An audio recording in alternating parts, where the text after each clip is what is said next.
الذین آمنوا صلوا علیہ وسلموا تسلیما صدق اللہ العظیم وصدق رسولہ النبی الکریم ان اللہ وملائکتہ یصلون علی النبی یا ایہا الذین آمنوا صلوا علیہ وسلموا تسلیما۔ محبت کے ساتھ درود شریف صلی اللہ علیہ یا رسول اللہ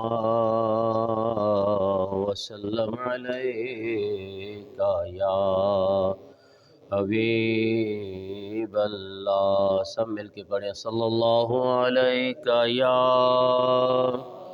یا رسول اللہ وسلم علیکہ یا محبوب مٹھل عربی ڈھولن سرور دیاں ریساں کون کرے محبوب مٹھل عربی ڈھولن سرور دیاں ریساں کون کرے ہاتھ بن کے جتھے جبریل کھڑا اس در دیاں ریساں کون کرے محبوب مٹھل عربی ڈھولن اتھے نور دیاں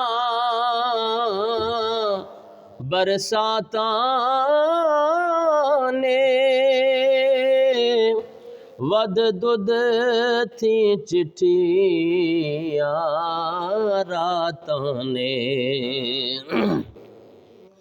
اتھے نور دیاں برساتاں نے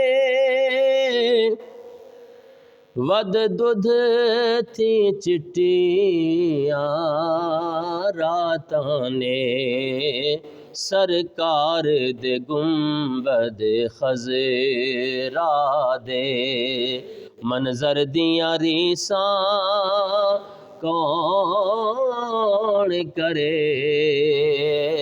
سرکار دے گنبد خضرا دے منظر دیاں ریساں کون کرے محبوب مٹھل عربی ڈھولن۔ حمد و صلات کے بعد انتہائی واجب الاحترام بزرگوں، دوستوں اور بھائیوں، بندہ ناچیز نے قرآن مجید فرقان حمید کے 22واں پارہ سورہ احزاب آیت نمبر 56 آپ احباب کے سامنے تلاوت کرنے کا شرف حاصل کیا۔ دعا ہے کہ خالق کائنات مجھ گناہگار و سیاہکار کو حق کہنے، اس کے بعد مجھے اور آپ کو حق باتوں پر عمل کرنے کی توفیق عطا فرمائے۔ مشہور آیہ مبارکہ ہے جس میں اللہ تبارک و تعالی نے ارشاد فرمایا ان اللہ و ملائکتہ، بے شک اللہ اور اس کے فرشتے یصلون علی النبی، نبی پہ درود بھیجتے ہیں۔ یا ایہا الذین آمنوا، اے ایمان والو، صلو علیہ وسلموا تسلیما، تم بھی حضور صلی اللہ تعالی علیہ وسلم پہ درود اور خوب سلام بھیجو۔ عزیزان محترم، آج انشاءاللہ مختصر سے ٹائم میں آپ احباب کے سامنے فضائل درود شریف پہ میں چند گزارشات آپ احباب کے سامنے کرنا چاہتا ہوں۔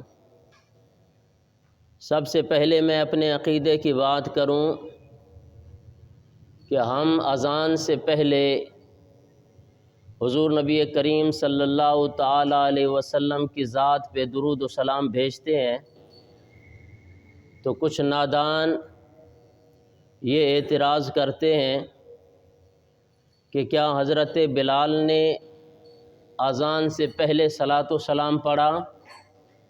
تم جو سنی حضرات اذان سے پہلے صلاۃ و سلام کہتے ہو تو اس کی شرعی حیثیت کیا ہے؟ تو اس حوالے سے میں ایک قاعدہ کلیہ آپ کے سامنے رکھنے لگا ہوں، پھر انشاءاللہ جو اعتراضات ہوں گے وہ قرآن اور حدیث سے میں آپ احباب کے سامنے بیان کروں گا۔ درود شریف پڑھنا ایک فعل ہے، ایک کام ہے، عبادت ہے۔ سب سے بڑی خوش نصیبی یہ ہے کہ اس فعل میں اللہ ہمارے ساتھ شریک ہے۔ تو عزیزان محترم، شرعی طور پر جو شرعی فعل، شرعی کام ہے نا، وہ یا تو فرض ہے یا واجب ہے یا سنت ہے یا مستحب ہے، لیکن یہ ساری کی ساری جو شرعی فعل ہیں یہ درود شریف کے اندر پائی جاتی ہیں، اور یہ درود شریف میں موجود ہیں۔ میں ایک ایک بات بتاؤں کہ فرض، واجب، سنت اور مستحب، اب یہ ساری چیزیں درود شریف میں شامل ہیں۔ دیکھیں، یعنی درود شریف پڑھنا فرض بھی ہے، واجب بھی ہے، سنت بھی ہے، مستحب بھی ہے۔ درود شریف پڑھنا یہ کس طرح فرض ہے؟ یہ اس طرح فرض نہیں ہے جس طرح کہ ہمارے اوپر نماز فرض ہے، نہیں، بلکہ اس طرح فرض ہے جس طرح کہ مسلمان کے اوپر زندگی میں ایک بار حج فرض ہے۔ صاحب استطاعت، اگر کوئی طاقت رکھنے والا جس کے پاس مال، دولت، کرایہ وغیرہ ہو، تو اس کے اوپر، اس مسلمان پر حج فرض ہے۔ تو اس طرح پوری زندگی میں حضور صلی اللہ تعالیٰ علیہ وسلم پر ایک مرتبہ درود شریف پڑھنا فرض ہے۔ اور واجب کس طرح ہے درود شریف کا پڑھنا؟ کہ جب بھی کوئی شخص حضور صلی اللہ تعالیٰ علیہ وسلم کا نام نامی، اسم گرامی پڑھتا ہے، اس کے اوپر درود شریف پڑھنا یہ واجب ہے۔ اور جو سنتا ہے حضور صلی اللہ تعالیٰ علیہ وسلم کا نام نامی، اسم گرامی، جب وہ سنے تو اس کے اوپر واجب ہے کہ وہ حضور صلی اللہ علیہ وسلم پہ درود شریف پڑھے۔ اگرچہ دوسری جو عبادات ہیں، اب سجدہ تلاوت دیکھیں، یہ انسان کے اوپر واجب ہے، لیکن اگر ایک جگہ پہ بیٹھا ہو، اگر وہ سجدہ تلاوت بار بار پڑھا جائے، بار بار پڑھا جائے، بلکہ آپ اس کو 70 بار پڑھیں بھی نہ، سجدہ سہو صرف ایک لازم ہوگا، سجدہ تلاوت صرف ایک ہی لازم ہوگا۔ لیکن درود شریف کس طرح واجب ہے کہ جب جب حضور صلی اللہ علیہ وسلم کا نام لوگے، سننے والا اور پڑھنے والے پر ضروری ہے، واجب ہے کہ وہ حضور صلی اللہ علیہ وسلم پہ درود شریف پڑھے۔ تو یہ دو حیثیتیں ہو گئیں اس فعل کی، ایک فرض اور دوسرا واجب۔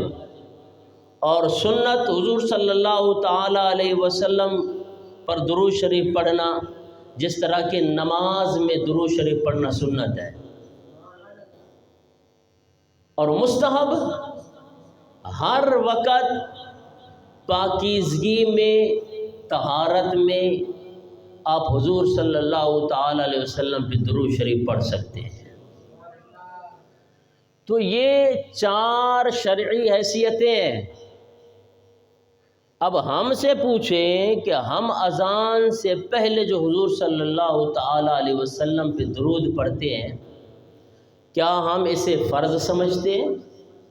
کیا ہم اسے واجب سمجھتے ہیں؟ کیا ہم اسے سنت سمجھتے ہیں؟ کیا اسے ہم مستحب سمجھتے ہیں؟ پھر تو آپ ہم سے دلیل مانگیں کہ جناب حضرت بلال نے نہیں پڑھا، تم پڑھتے ہو، تم حضرت بلال سے بڑے عاشق ہو گئے ہو۔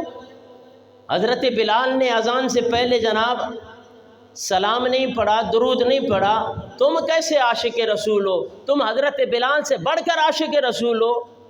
اور بھائی جو کام حضرت بلال نے کیا ہے ذرا وہ بتاؤں آپ کو۔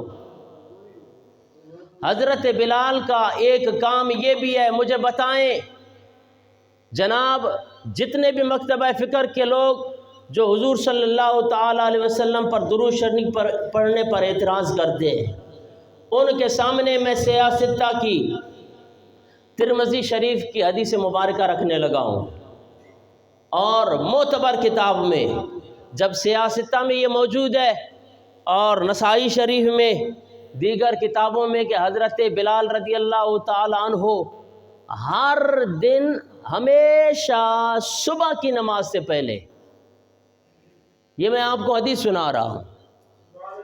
آج کوئی بھی درود شریف پہ اعتراض کرنے والا مجھے بتائے کہ کیا حضرت بلال کے اس عمل پر تم لوگ عمل کرتے ہو؟ ذرا ہمیں بھی تو بتاؤ۔ یہ میں بتا رہا ہوں سیاستہ سے، حضرت بلال رضی اللہ تعالی عنہ ہر وقت فجر کی نماز سے پہلے جب اذان دیتے تھے نا، سب سے پہلے آ کے انگڑائی لیتے تھے۔ انگڑائی لے کر پھر اس دور میں یہ اسپیکر تو نہیں تھے، یہ تمہارے لیے اسپیکر جائز ہے، باقی نبی پہ درود پڑھنا ناجائز ہے۔ یہ جو اعتراض کرتے ہیں کہ جناب کیا صحابہ نے جو ہے نا جی درود شریف پڑھا، ارے صحابہ نے لاؤڈ اسپیکر استعمال کیا ہے، تم جو استعمال کر رہے ہو۔ صحابہ نے بخاری شریف پڑھی ہے جو تم بخاری شریف پڑھتے اور پڑھاتے ہو۔ اور بھائی یہ اور اعتراضات ہیں، بس صرف اور صرف حضور صلی اللہ علیہ وسلم سے ایک بغض ہے، بس نام کے مسلمان ہے کہ جی درود و سلام۔ آگ لگ جاتی ہے مسلمان کو کہ اگر نماز جناب والا اس سے اذان سے پہلے درود شریف پڑھا جائے۔ ہم نے خود اپنے آنکھوں سے دیکھے ایسے بدبخت، ایک جناب تکبیر کے وقت کوئی درود و سلام پڑھ رہا ہے، اس کو کھینچتا ہے کہ یہ کیا کر رہے ہو، یہ کون سی بدعت کر رہے ہو۔ اور ان جاہل کو پتہ ہی نہیں ہے کہ بدعت کی تعریف کیا ہے، شرک کی تعریف کیا ہے۔ اور بھائی حضرت بلال رضی اللہ تعالیٰ عنہ آتے، سب سے پہلے اذان سے پہلے آ کے انگڑائی لیتے، انگڑائی لینے کے بعد اس مینارے پہ حضرت بلال چڑھ جاتے اور چڑھ کے ایک دعا کرتے تھے، پروردگار یہ جو قبیلہ قریش ہے نا، اسے راہ ہدایت نصیب فرما۔ اب ان کے لیے جب یہ دعا کرتے تھے، اب یہ بن گئی حضرت بلال کی سنت۔ اب پوچھو ان سے کہ جو کہتے ہیں کہ جی اذان سے پہلے صلاۃ و سلام پڑھنا بدعت ہے، حضرت بلال نے نہیں پڑھی، تو جناب اگر حضرت بلال نے یہ کام بھی کیا ہے، آپ صبح کو جناب والا اسپیکر کھول کے نا اذان سے پہلے شروع ہو جاؤ، یا اللہ جتنے بھی رند احباب ہیں انہیں ہدایت نصیب فرما، یا اللہ جتنے بھی گشکوری حضرات ہیں ان کو ہدایت۔ اب ایک ایک قبیلے کا تم نام لیتے جاؤ، اگر ایک قبیلے کا نام لوگے، ہاں بھی برادری ساری ناراض ہو جائے گی، ہم نے کون سا گناہ کیا ہے تم نے ہمارا نام نہیں لیا۔ اور بھئی ہاں بھی برادری کا نام لوگے، چنا برادری ناراض ہو جائے گی، چنا برادری کا نام لو تو جناب والا کتنی قومیں بستی ہیں۔ حضرت بلال رضی اللہ تعالیٰ عنہ کی سنت پہ عمل کر کے دکھاؤ۔ اور علماء نے پورا نتیجہ خاص کیا کہ جناب اگر حضرت بلال رضی اللہ تعالیٰ عنہ کی اس سنت کو اپنانا ہے تو بس ایک بار نبی پہ درود پڑھ دو، سب کے لیے دعا ہو جائے گی۔ امت محمدیہ کسی سے ناراض نہیں ہوگی، کیونکہ درود شریف دعا ہے۔ جو اس دعا کو، جو اس درود کو پڑھے گا، اللہ تبارک و تعالیٰ اسے برکتیں اور رحمتیں بھی نازل فرمائے گا۔ تو یہ کوئی ایسا بڑا اعتراض نہیں ہے کہ جناب جسے سن کر ہمارا سنی جو ہے وہ اس کے بعد صلاۃ و سلام پڑھنا چھوڑ دے۔ اور یہ قرآن پاک کی نص قطعی ہے کہ یا ایھا الذین آمنو، اے ایمان والو، صلو وسلمو، یہ دونوں امر کے صیغے ہیں۔ کوئی صاحب علم آئے، ہم ان کے سامنے رکھتے ہیں کہ جناب یہاں پہ یہ صلو وسلمو دونوں امر کے صیغے ہیں، اس میں جناب والا کوئی وقت کی قید نہیں ہے کہ جناب کس وقت ہم درود شریف پڑھیں اور کس وقت نہ پڑھیں، اذان سے پہلے پڑھیں یا نہ پڑھیں، اذان کے بعد پڑھیں یا نہ پڑھیں، کھڑے ہو کر پڑھیں یا نہ پڑھیں۔ قرآن تو اس کی تعلیم نہیں دے رہا، قرآن تو کہتا ہے کہ صلو وسلمو، جب بھی چاہو میرے نبی پہ درود و سلام کے نذرانے پیش کرو۔ یا تو اگر آپ نے مطلق کو مقید کرنا ہے، یہ میں آپ کے لیے جناب ان علمی حضرات کے لیے قاعدہ بیان کر رہا ہوں، اصول الشاشی ہر مدرسے میں پڑھائی جاتی ہے، المطلق یجری علی اطلاقہ ہی، مطلق اپنے اطلاق پہ جاری رہتا ہے۔ اگر تم نے اس اطلاق کو مقید کرنا ہے تو پھر خاص لے آؤ۔ اسی طرح حضور صلی اللہ تعالی وسلم کے درود نہ پڑھنے پر کوئی آیہ مبارکہ لے آؤ، وگرنہ یہ قرآن پاک کا حکم یہ عام ہے، اس کے لیے کوئی وقت مقرر نہیں ہے، کوئی ٹائم مقرر نہیں ہے۔ دن کے 12 بجے درود پڑھے تب بھی جائز ہے، رات کے 11 بجے درود پڑھے تب بھی جائز ہے، 24 گھنٹے میں جس وقت بھی چاہے قرآن کے اوپر عمل ہو جائے گا۔ جب قرآن نے ایک جناب وقت مقرر نہیں کیا تو پھر تم کون سے مولوی ہو، تم کہتے ہو کہ اذان سے پہلے نہیں پڑھنا چاہیے؟ لے آؤ قرآن پاک کی کوئی ایسی آیہ مبارکہ جس میں یہ ہو کہ جناب والا اذان سے پہلے درود شریف پڑھنا جناب والا یہ حرام ہے، آپ درود شریف نہیں پڑھ سکتے۔ یا کوئی ایک ضعیف حدیث لے آؤ، خدا کی قسم صحیح تو اپنی جگہ پہ، ایک ضعیف حدیث اور موضوع حدیث لے آؤ تم کے جس میں جناب والا یہ ہو کہ حضور صلی اللہ تعالی وسلم نے فرمایا ہو کہ اذان سے پہلے صلاۃ و سلام نہ پڑھو۔ ہم نے تو صلاۃ و سلام کے جواز کے لیے آپ کے سامنے قرآن پاک سامنے رکھ دیا ہے، اور پھر یہ فعل کس کا ہے؟ رب کا ہے۔ ان اللہ وملائکتہ یصلون علی النبی، بے شک فرشتے اور اللہ نبی کریم صلی اللہ علیہ وسلم پہ درود شریف بھیجتے ہیں۔ پھر خالق کی کائنات نے ارشاد فرمایا یا ایھا الذین آمنو، اے ایمان والو، صلو وسلموا تسلیما۔ اچھا ایک اور اعتراض کہ جناب پھر ٹھیک ہے درود ابراہیمی پڑھیں، سر آنکھوں پر درود ابراہیمی پڑھنے کا جناب والا اپنا ایک اس کا اجر و ثواب ہے، اور نماز میں درود ابراہیمی ہی ہے، اور لیکن میں ان سے ایک مؤدبانہ طور پر ایک سوال کرنا چاہتا ہوں کہ جناب یہاں پہ 2 فعل استعمال ہوئے ہیں، صلو وسلمو، درود اور سلام بھیجو۔ اب جناب پورے درود ابراہیمی کو پڑھ کر دیکھیں، اس میں درود ہے، سلام نہیں ہے، اور جب تک آپ سلام نہیں پڑھیں گے آپ کا درود مکمل بھی نہیں ہوگا۔ اگر آج کوئی عاشق رسول کہے کہ جناب میں مصطفیٰ جان رحمت پہ لاکھوں سلام پڑھتا ہوں، تو جناب کیا یہ درود حضور صلی اللہ تعالی علیہ وسلم کی بارگاہ میں یا اللہ کی بارگاہ میں قابل قبول ہے؟ ہاں ہے، کیونکہ ہم درود بھی پڑھتے ہیں، نبی پہ سلام بھی بھیجتے ہیں۔ پھر جناب آپ نے تو کہا کہ درود ابراہیمی میں سلام نہیں ہے، تو پھر جب سلام نہ ہو تو درود مکمل نہیں، تو پھر آپ کی نماز کیسے مکمل ہوگی؟ ہم نے کہا کہ اتحیات کو پیچھے نہیں پڑھا، ایھا النبی السلام علیکہ، ایھا النبی، سلام یہ ہو گیا، درود ابراہیم جناب درود ابراہیمی میں آ گیا۔ جب آپ اتحیات اور درود شریف کو پڑھ لیں گے پورا آپ کو درود شریف کا اجر و ثواب مل جائے گا۔ تو دعا ہے کہ خالق کائنات